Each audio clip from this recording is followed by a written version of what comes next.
जब कभी हमारा कोई दोस्त किसी प्रोडक्ट को खरीदने के लिए कुछ ज़्यादा ही बार्गेन करने लगता है तो हम उसे कहते हैं, क्यों रे, बनिया है क्या? बट क्या आपको ये पता है कि जो बनिया वर्ड आप अपने दोस्त को कंजूस बोलने के लिए यूज करते हो, आज वही बनिया कम्युनिटी इंडिया के टोटल पॉपुलेशन के सिर्फ 1% होने के बाद भी इंडिया के टोटल इनकम टैक्स का 24% कंट्रीब्यूट करती है। और साथ ही इंडिया के टोटल जीडीपी का 20% भी इसी बनिया कम्युनिटी से आता है। अगर आज आप इंडिया के टॉप 10 रिचेस्ट पर्संस की लिस्ट उठाकर देखेंगे तो उसमें 10 में से 8 तो आपको बनिया ही दिखेंगे। उम्मीद करता हूँ शुरुआत के 30 सेकंड में ही आपका बनियास को लेकर जो इमेज होगा वो बिल्कुल बदल चुका होगा। तो चलिए अब बात करते हैं कि कैसे हम बनिया की तरह बन सकते हैं, यानी कि अमीर बन सकते हैं, और उनसे हम और क्या क्या चीज़ें सीख सकते हैं जो कि वो अपने बिजनेस में इम्प्लीमेंट करते हैं, और कैसे हम अपने बिजनेस को बनियास की तरह ग्रो कर सकते हैं। तो चलिए अब वीडियो के मेन टॉपिक पर आते हैं, जो कि है why Banias are so rich. Point number 1, culture of their family. तो अगर आप एक बनिया फैमिली से बिलोंग नहीं करते हैं तो अभी तक आपको अपने फैमिली में यही सिखाया गया होगा बचपन से कि कैसे हम अच्छे से पढ़ाई लिखाई करें, एक अच्छी सी जॉब ले और वेल सेटल होकर अपनी फैमिली संभालें। बचपन से हमारे माइंड में यही डाला जाता है घर वालों की तरफ से कि अगर हमें लाइफ में सक्सेसफुल होना है, अगर हमें इज्जत कमानी है तो हमें एक अच्छी नौकरी खोजनी पड़ेगी। जबकि हम ये नहीं समझते हैं कि नौकरी का असली अर्थ तो नौकर बनना होता है। अब देखिए, यहाँ पे मैं ये नहीं कह रहा हूँ कि नौकरी बेकार है, नौकरी नहीं करनी चाहिए, बट हर इंसान का एक अपना अलग गोल होता है। और अगर आपका गोल है कि आपको पैसा कमाना है, आपको बहुत अमीर बनना है, तो फिर नौकरी से शायद आप वो नहीं हासिल कर सकते। आपको शायद कुछ और ऐसा करना पड़ेगा अलग से, जिससे आप अपनी एक अलग इनकम बना सके, अपना एक सेल्फ डेवलपमेंट कर सके, और उससे आप अर्न कर पाएंगे उतना पैसा। क्योंकि नौकरी में आप एक सीमित पैसा ही कमा सकते हैं तब तक जब तक आप उस कंपनी के सीईओ या फिर सीटीओ ना बन जाए। अब क्योंकि हम सब इंसान हैं तो हमारा नेचर ऐसा होता है कि हम जिस नेचर में रहते हैं, जिस संगति में रहते हैं, हम सोचना भी वैसा ही स्टार्ट करते हैं। अब अगर हम बनिया फैमिली की बात करें तो वहाँ पे 99% बनियास का जो बैकग्राउंड होता है वो एक बिजनेस से होता है। वहाँ के जो उनके माता पिता होते हैं वो बिजनेस ही करते हैं, उनके दादा दादी भी बिजनेस ही किए होते हैं, जिसकी वजह से जो बच्चे और माता पिता होते हैं उनके बीच का जो कन्वर्सेशन होता है वो भी कुछ इसी प्रकार का होता है कि कैसे अभी धंधे में तेजी चल रही है या मंदी चल रही है, अगले साल हमें कौन सा नया प्रोडक्ट लॉन्च करना है, और कैसे रेवेन्यू को ऊपर ले जाया जाए।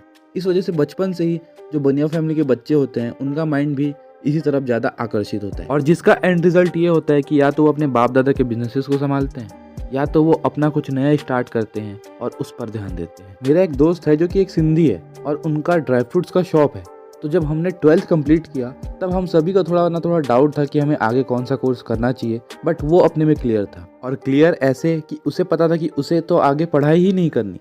अब जब ये बात हम सभी ने सुनी तो हमने उसे सजेस्ट किया कि कम से कम कोई कोर्स तो कर ले, अपनी दुकान पे जाते हुए साथ में कोई कोर्स कर ले। बट वो अपने माइंड पे क्लियर था कि उसे कोई भी कोर्स नहीं करना है, उसे अपने शॉप पे बैठना है। और आज के डेट में हमारे बहुत सारे दोस्त जो कि अभी जॉब कर रहे हैं कोर्स करने के बाद, उनसे तो वो ज़्यादा ही पैसा अर्न कर रहा है। और यहाँ देखने वाली बात ये है कि जहाँ जो हमारे दोस्त जॉब कर रहे हैं उनकी स्टेबल है इनकम, उसकी इनकम हर मंथ थोड़ी ना थोड़ी बढ़ जाती है, थोड़ी ना थोड़ी कम हो जाती है, बट अगर हम लॉन्ग रन पे देखें तो हर साल उसकी इनकम लगभग 20 to 30% से बढ़ रही है। और वहीं हम अगर अपने जॉब करने वाले दोस्तों को देखें तो उनकी इनकम इंक्रीमेंट में लगभग 10% और आजकल तो 7% या 6% बढ़ रही है पर year. Point number 2, the business style of बनियास।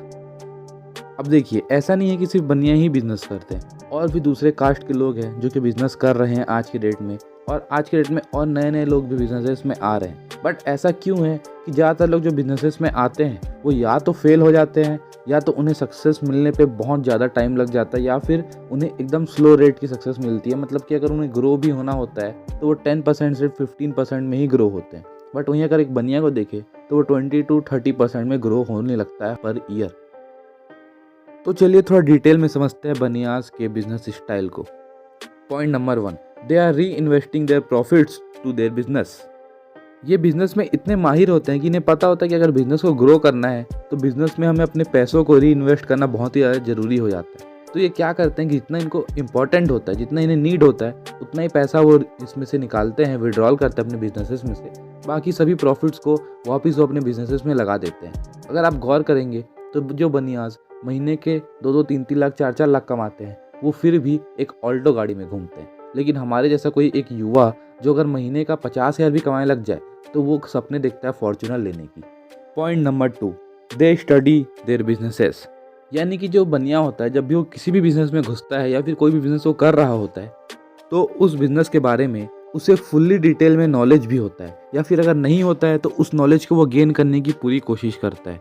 अगर आप किसी भी बनिया को देखेंगे तो उसे ये भी पता होता है कि जो वो माल आपको बेच रहा है वो बनता कहाँ पे है, बनता कितने कॉस्ट में है, उसे आने तक वो कितना कॉस्ट हो जाता है और उसमें उसे कितना मार्जिन बचता है। बस इतना ही नहीं, उसे ये भी पता होता है कि उसके आसपास के जो कॉम्पिटिटर हैं उन्हें वो माल कितने में पड़ रहा है और वो उसमें से कितना मार्जिन बना रहे हैं और कितने सस्ते में उस माल को वो बेच रहे हैं या फिर कितने महंगे में बेच रहे हैं। इसलिए अगर आप कभी नोटिस करेंगे तो जितने भी दुकानें होती हैं बनियास की, उन सभी का रेट लगभग सेम होता है, क्योंकि उन्हें पता है कि अगर उन्हें उस माल को बेचना है तो वो ज़्यादा में नहीं बेच सकते। इसलिए सभी बनियास एक दूसरे के प्राइस को देखते हुए अपने प्रोडक्ट का भी प्राइस सेम रखने की कोशिश करते हैं। Step number 3, follow their market demand and supply. अब ये एक ऐसी चीज़ है जिसका ख्याल नॉर्मल बिजनेसमैन नहीं रखता है, बट जो बनिया बिजनेसमैन होते हैं वो इस चीज़ का ख्याल बहुत ही बखूबी रखते हैं कि उनके मार्केट में अभी डिमांड और सप्लाई कैसा है उनके प्रोडक्ट का। अब आप बोलेंगे डिमांड और सप्लाई पता करने से क्या हो जाएगा। देखिए, डिमांड और सप्लाई एक ऐसी चीज़ है जो कि उस प्रोडक्ट का रेट डिसाइड करती है, जो कि बनियास को बहुत अच्छी तरीके से पता है कि अगर वो डिमांड और सप्लाई को कंट्रोल करेंगे तो वो अपने प्रोडक्ट को जिस भी रेट में वो बेचना चाहते हैं बेच सकते हैं, और सामने वाले के प्रोडक्ट का रेट गिराना भी चाहते हैं तो वो गिरा सकते हैं। मान लीजिए कोई प्रोडक्ट है जिसका रेट अभी 100 रुपये है और उन्हें पता है कि अगले मंथ इसका जो डिमांड है वो बहुत ही ज़्यादा बढ़ने वाला है, क्योंकि अगले मंथ कोई त्यौहार है जिस त्यौहार में इस प्रोडक्ट का यूज़ होता है। अब उन्हें पता है कि अगले मंथ इसकी जो सप्लाई है वो बहुत ही कम होने वाली है और डिमांड बहुत ही ज़्यादा होने वाली है, तो वो क्या करेंगे, इस मंथ इस प्रोडक्ट को नहीं बेचेंगे।